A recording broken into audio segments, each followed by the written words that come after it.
Ang isang lingkod po ng Diyos hindi nawawalan ng pag-asa.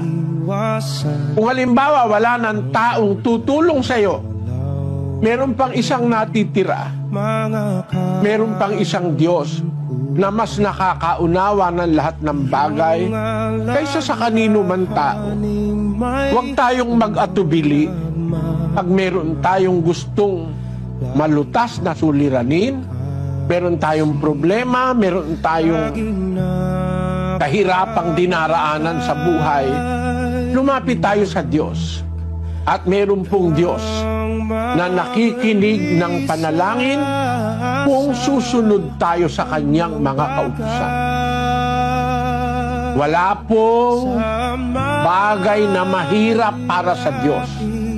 Wala pong problema na mas malaki kaysa sa Diyos. Malaki ang Diyos kaysa lahat ng problema. Magtiwala lang po tayo, humingi tayong may pananampalataya.